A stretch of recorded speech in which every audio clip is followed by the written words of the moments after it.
Good morning class. कैसे हैं आप सब? ठीक हैं? Very good. चलिए आज हम पढ़ते हैं शब्द निर्माण के बारे में।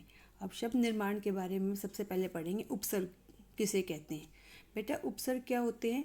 जो शब्द किसी भी मूल शब्द के पहले जुड़कर उसके अर्थ में परिवर्तन या विशेषता पैदा कर देते हैं उन्हें उपसर्ग कहते हैं।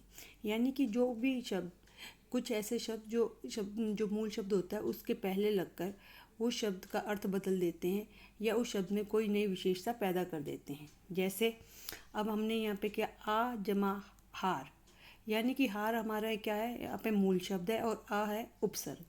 अब उसका हमने क्या, आहार यानी कि भोजन।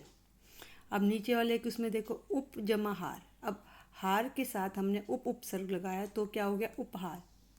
उपहार का क्या मतलब होता है, तोहफा। समझ में आई बेटा? एक उप लगाने से हार शब्द का मतलब ही बदल गया, उसमें एक अलग ही अपनी विशेषता आ गई। ऐसे ही हार शब्द में जब आ उपसर्ग लगा तो उसकी अपनी एक अलग विशेषता पैदा हो गई। तो आहार का मतलब हो गया भोजन और उपहार का मतलब हो गया तोहफा। अब उपसर्ग के भी बच्चों 4 भेद होते हैं। कौन कौन से? संस्कृत के उपसर्ग, हिंदी के उपसर्ग, अरबी फारसी के उपसर्ग और अंग्रेजी के उपसर्ग। अब संस्कृत के उपसर्ग कौन से होते हैं? हिंदी भाषा में बेटा कुछ ऐसे उपसर्ग होते हैं जो संस्कृत भाषा से आए हुए हैं। जो कहाँ से आए हैं? संस्कृत भाषा से। जैसे अति, अति उपसर्ग है। अति के साथ हमने जो शब्द बनाया अतिरिक्त, यानी कि रिक्त जो है वो तो आपका मूल शब्द है और अति क्या है, आपका उपसर्ग है। अब जैसे अति जमा शीघ्र, यानी कि जो शीघ्र है वो आपका क्या है, मूल शब्द है। उसके आगे हमने क्या लगा दिया, अति। अति आपका कौन सा है, उपसर्ग है। ऐसे अधि, अधि जमा कार, अधि जमा नायक, अनु, अनु जमा शासन, अनु जमा मान, अनुमान। और नी से भी जैसे नी जमा वास, निवास, नी जमा दान, निदान। ठीक है बेटा? अब अगला आता है आपका हिंदी के उपसर्ग, यानी कि इन उपसर्गों को तद्भव उपसर्ग भी कहते हैं। कौन से उपसर्ग कहते हैं? तद्भव। जैसे अ उपसर्ग से हमने क्या बनाया, अ जमा भागा, अभागा, अ जमा जान, अजान, अ जमा नाथ, अनाथ। जैसे अन से बना अन जमा पढ़, यानी कि पढ़ आपका कौन सा है, मूल शब्द, और अन क्या है आपका उपसर्ग, अनपढ़। अब अन आपका अन जमा मोल, यानी कि मोल क्या है आपका मूल शब्द है और अन क्या है आपका उपसर्ग है। अब इसका क्या हो गया, अनमोल। अब आपका आता है अरबी फारसी के उपसर्ग, जैसे कम जमा जोर, कमजोर, कम जमा अक्ल, कम अक्ल, गैर, गैर जमा कानूनी, गैर कानूनी, गैर जमा सरकारी, गैर सरकारी। इस तरीके से ये अरबी फारसी के उपसर्ग हैं बेटा, बहुत सारे होते हैं। अब आगे है अंग्रेजी के उपसर्ग।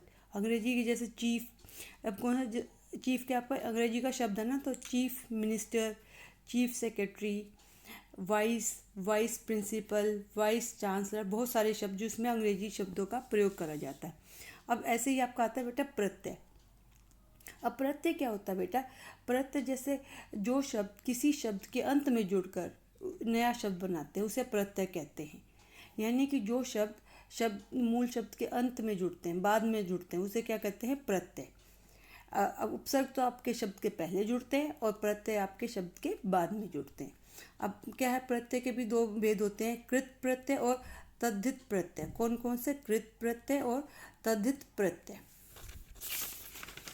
अब कृत प्रत्यय बेटा कौन से होते हैं? वे प्रत्यय जो धातुओं के अंत में जुड़कर, जो धातु होते हैं उसके अंत में जुड़कर नए शब्द बनाते हैं, वो नए शब्दों का निर्माण करते हैं। कौन से होते हैं? उन्हें कृत प्रत्यय कहते हैं। जैसे लड़ क्या है, लड़ तो हमारा हो गया धातु जमा आई, अब आई प्रत्यय हो गया, उसमें क्या हो गया, लड़ाई।